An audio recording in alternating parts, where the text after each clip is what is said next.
I love videos like this. This is Watch Mojo's top 20 scariest movie monsters of all time. Let's go. Something here is making giant waves in the jungle. Welcome to Watch Mojo, and today we're counting down our picks for the top 20 scariest movie monsters.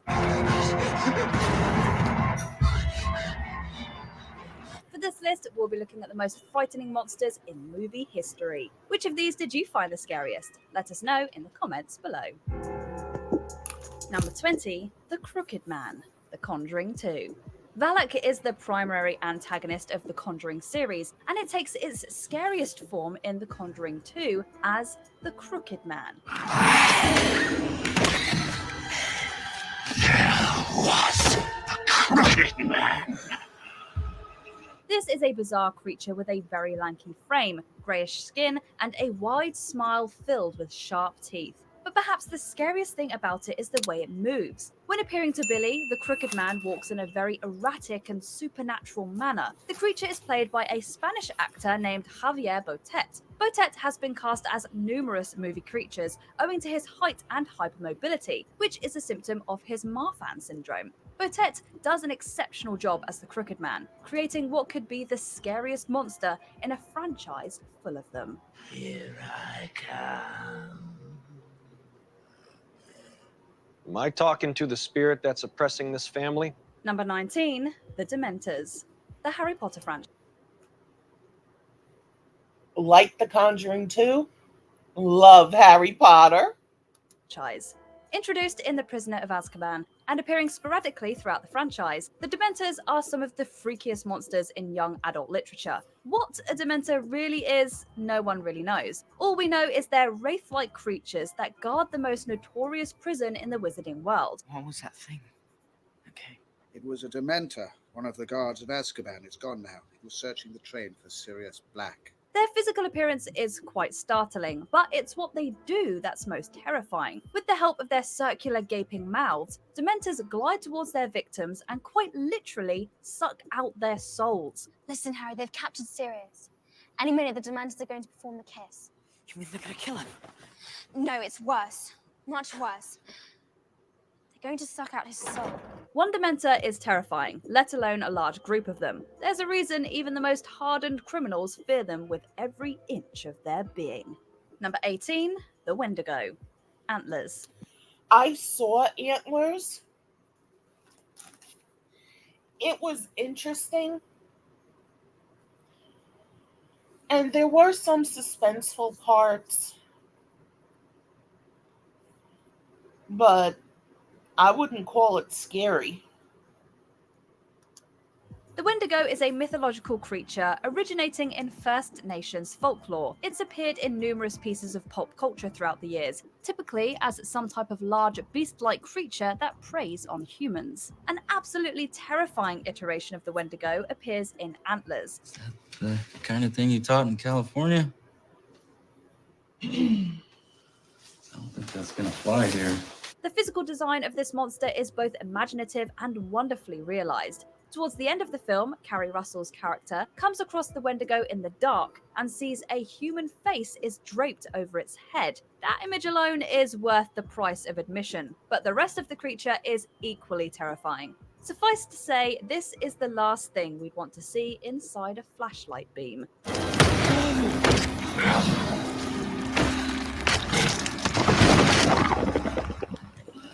Number 17, The Clown, Krampus. We don't know how people think of these Never saw Krampus. things. The Clown doesn't get much screen time in Krampus, but its design is unforgettable. Oh, come on. It consists of a very large worm-like horizontal body, but the most imaginative element of the monster is easily its face. The clown has a face much like a vintage porcelain doll, and a massive fleshy mouth that opens wide enough to devour humans.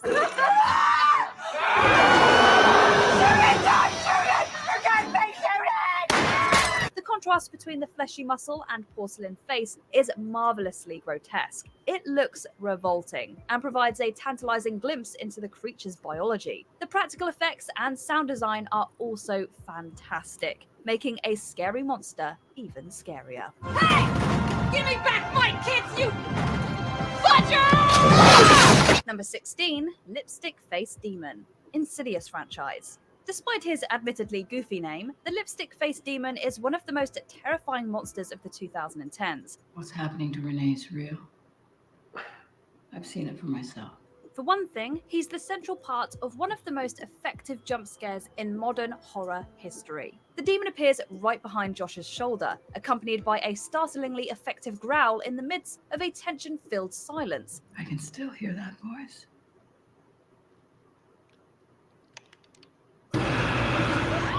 Its design is fairly typical of devils or demonic creatures, complete with a red and black face and hooves. Regardless, its design is still There you very go. effective, and the Lipstick Face Demon helped turn Saw Insidious?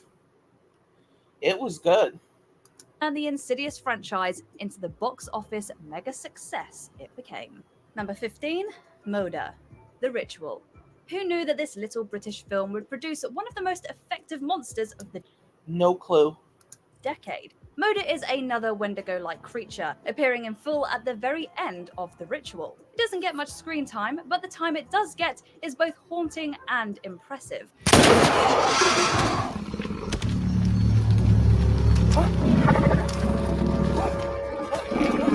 We don't even know how to describe this thing. It's like if a human, a bear, and an elk fused together in a grotesque mass of limbs that towered 20 feet into the air.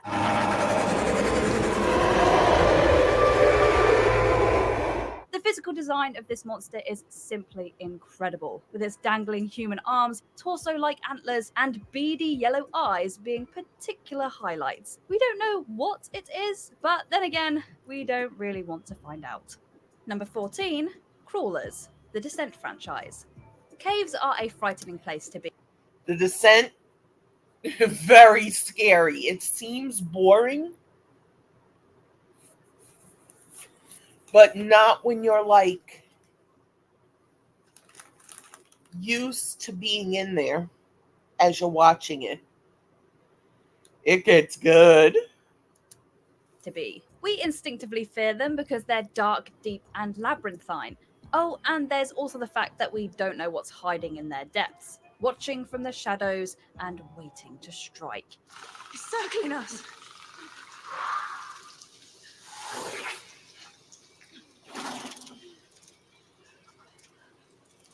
Where is it? The Descent starts scary enough, but it gets even worse when the Crawlers get involved. These are humanoid creatures who've lived in dark caves for an undetermined amount of time.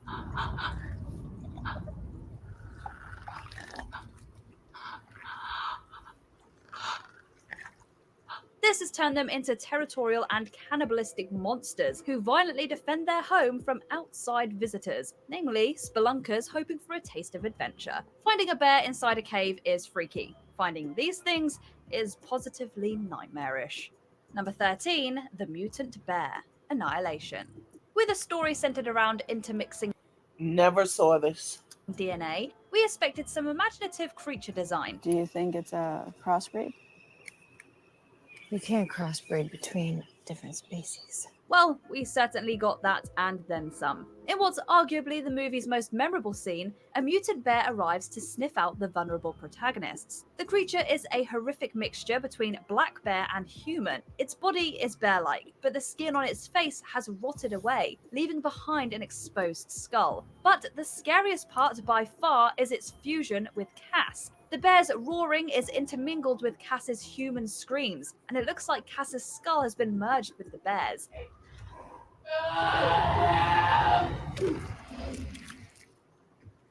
Both the sound and physical design of this creature are masterful, combining to create one of the most unforgettable movie monsters in recent memory.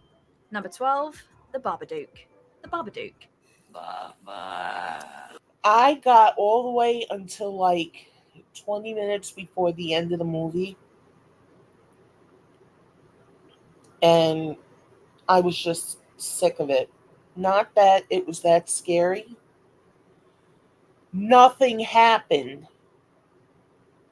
Now, from what I heard, it's that last 20 minutes where something happens, but I mean, the rest of the movie, I, I couldn't do it.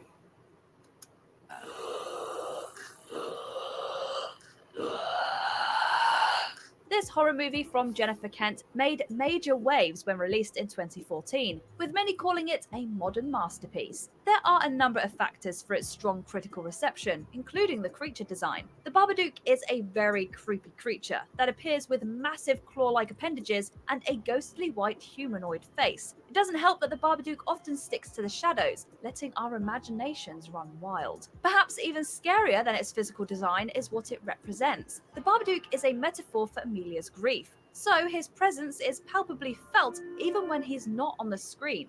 You don't want me to go away. I'm not going anywhere. It's quite a dour movie, and it's all thanks to its titular creature. Number 11, The Death Angels, a Quiet Place franchise. That's what they're called, Death Angels? Okay, this movie was really, really good.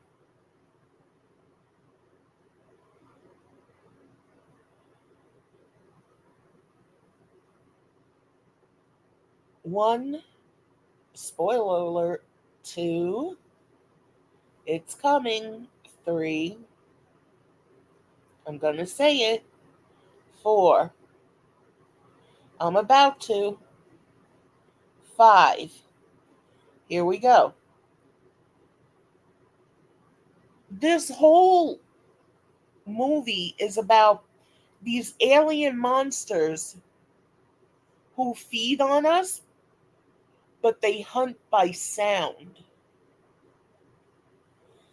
If you sneeze, they'll hear you and get you. If you cough, if you fart, if you I think people call it sucking their teeth, but my mother always called it tootin'. If you tooted, like they heard you, they can get you. You walk on leaves. The crunching sound of the leaves, they'll find you and get you and eat you. That really helped with bringing the tension in the movie. That suspense feeling where you're like, where are they? Are they around? I can't see them. What if I make a noise? Very good movie. I did not like A Quiet Place 2, though. But this one was really good. The first Quiet Place was one of the most popular horror movies of the late 2010s, and that's thanks in large part to its monsters. Not so much their design, although it's certainly effective, but what they do and represent.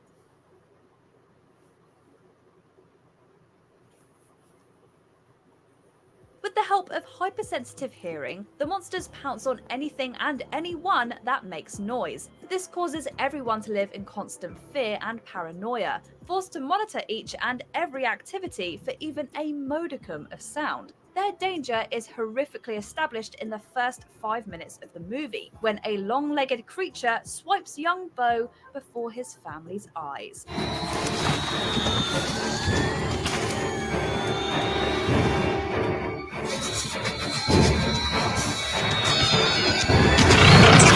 It's an incredibly successful formula, and it's led to numerous and inferior copycats.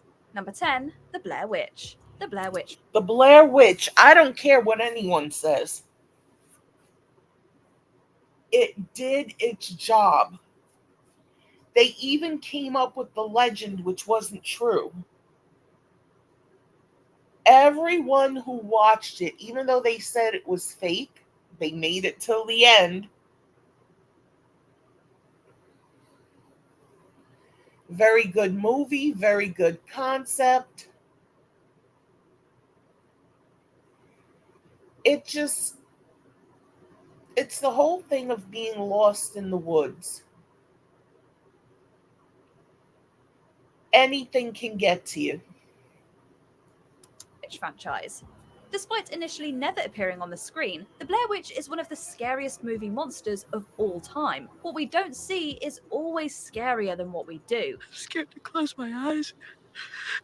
I'm scared to open them. It lets our imaginations fill in the gaps, and our imaginations are always scarier than what can be conjured through practical effects. It also helps that the Blair Witch Project is so masterfully constructed. The inventive camera work and strong acting had the world convinced that this was genuine footage, at least for a little while. We know hardly anything about the Blair Witch, its history, what it wants, etc. All we know is that it causes incredible paranoia in its victims, and that's certainly enough for us. Nothing happened.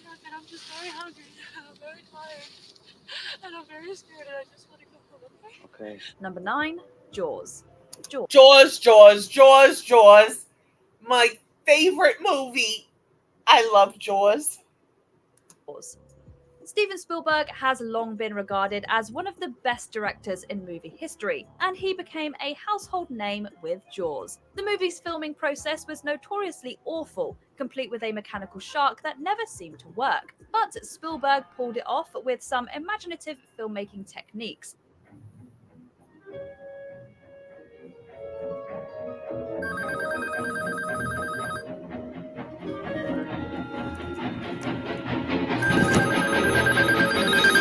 The Blair Witch Project clearly took a note out of Spielberg's playbook, as he rarely shows the shark.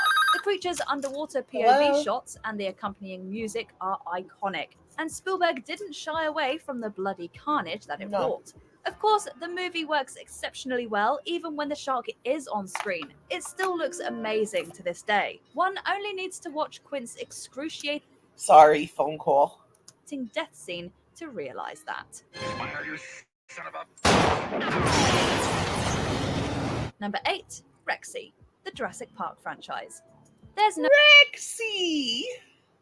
exaggerating it. The T-Rex's appearance in Jurassic Park is one of the most iconic scenes in movie history. Say again? We have a T-Rex. Spielberg strikes yet again, creating both the greatest and scariest on-screen depiction of a dinosaur. Credit also goes to Stan Winston and his team of special effects artists. They created an animatronic T-Rex that stood 20 feet high and weighed over 17,000 pounds. The result is pure movie magic.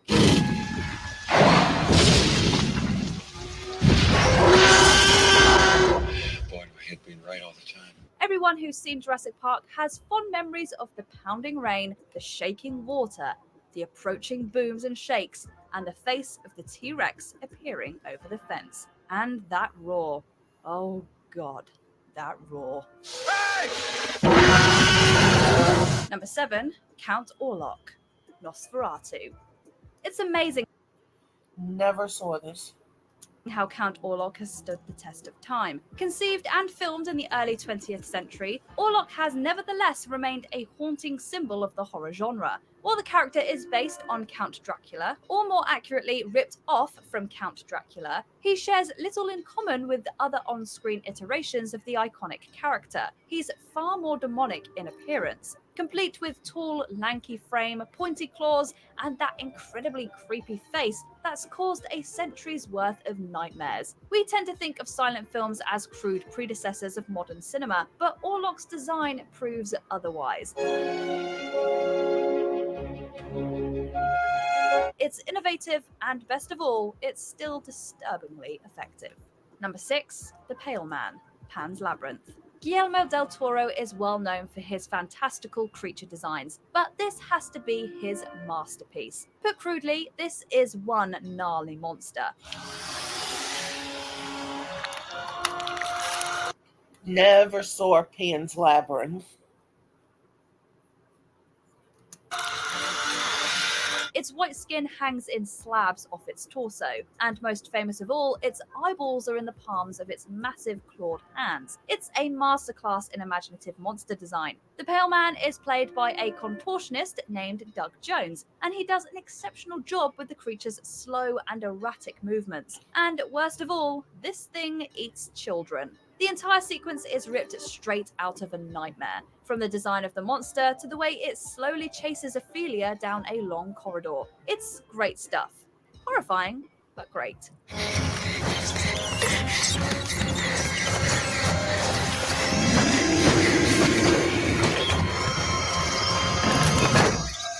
Number 5, The Brundlefly. The Fly. David Cronenberg is a master of body horror, a subsection of the genre that set Jeff Goldblum was creepy and scary as this. centered around the grotesque disfigurement of the human body. I know what the disease wants. What does the disease want? It wants to turn me into something else. And The Fly is his masterpiece. In this one, poor Seth Brundle starts slowly turning into the titular insect thanks to a scientific experiment gone horribly awry. The creature's effects were handled by Chris Wallace, who won the Academy Award for Best Makeup. He turns Jeff Goldblum into a horrific monster, and Seth's final transition from human to Brundlefly is truly one of the most disgusting things ever put on screen. The Brundlefly itself is a revolting work of art, an Oscar-winning work of art, to be precise. Who says the Academy doesn't recognize genre movies? Number 4, Pennywise. It. The great thing about Pennywise is that it takes all sorts of different forms. The original It scared the crap out of me. I haven't seen the remake. And even though the first one scared the crap out of me, I enjoyed it. I love John Ritter and Harry Anderson. And it was a really good movie. The new ones, I can't say anything about. I haven't seen them. Ensuring that everyone gets at least a little creeped out. It's the entire point of its character. Scared of creepy clowns with sharp teeth and weird eyes? Well, that's its primary form. Scared of lepers whose limbs are slowly rotting off? Got that. What about headless corpses that chase you down dark hallways? Got that too. Surely this movie doesn't contain the greatest fear of all, a small cluster of intergalactic orbs that cause instant insanity and appear out of split clown heads? Well, guess what?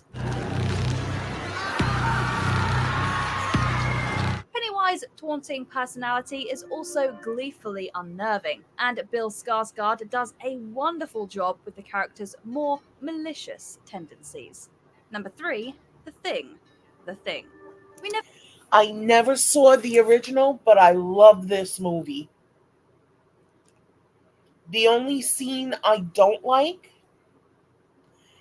is when, again, spoiler alert, 1, 2, 3, 4, 5.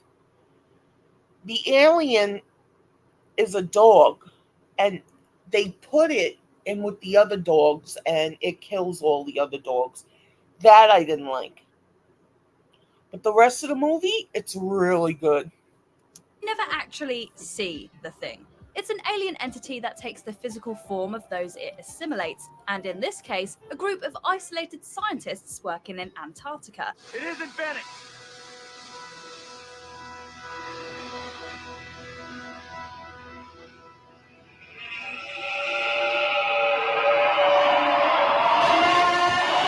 Even though we never see the monster itself, we see the grotesque abominations it creates. Rob Bottin handled the movie's practical effects, and even to this day, they're heralded as some of the best in the business. His creatures are a delightful combination of inventive and disgusting, often accompanied by lots of tentacles and oozy goo.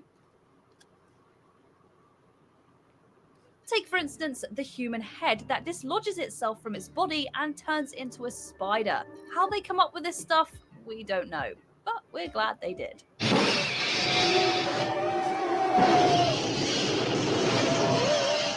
Number 2, Shelob, The Lord of the Rings, The Return of the King.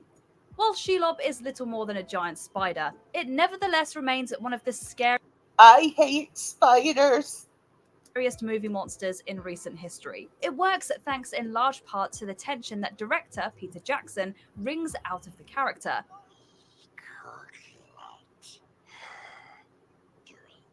We hear about Shelob in The Two Towers, but we don't get to her until well into The Return of the King.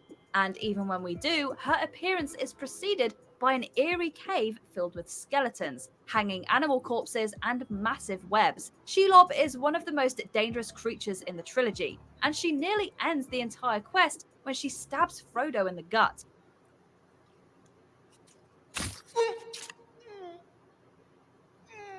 If it weren't for Sam's quick thinking, they would have been done for. Let him go, you filth. Let him go! Before we continue, be sure to subscribe to our channel and ring the bell to get notified about our latest videos. You have the option to be notified for occasional videos or all of them. If you're on your phone, make sure you go into your settings and switch on notifications. Number 1. The plants. The happening. I never really knew it was the plants that were doing this stuff in this movie, and I've watched it twice. I thought it was something in the air, in the wind. This movie did keep you guessing, and it was very suspenseful. Say what you will about this silly movie, but there's no denying the horrifying powers of those plants. We're just here to use the bathroom. And we're just gonna leave. I hope that's okay. It's a testament to M. Night Shyamalan's talent as a horror director. No, but seriously. Number 1. The Xenomorphs. Alien franchise. Alien, I love that movie. I love 1, 2, 3.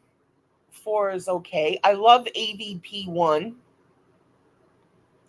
And I love Predator 2. It really is a great franchise. When you get down to it, the first Alien is just a slasher movie in space. Ridley Scott's masterpiece of sci-fi horror contains one of the all-time greatest movie monsters in its titular creature. We found this laying there. No blood. No Dallas. Nothing. The alien's physical design is iconic, complete with its weird oblong head and freaky little mouth within a mouth. Its introduction is also a timeless piece of movie history, as a chest burster slowly eats its way out of Kane before scurrying off, covered in blood.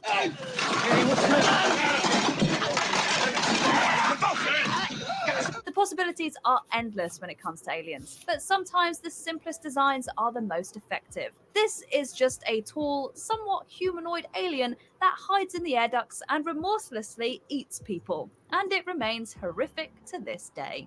Do you agree with our picks? Check out this other recent clip from Watch Mojo. There are actually others that were scarier, but this list wasn't half bad. I enjoyed it.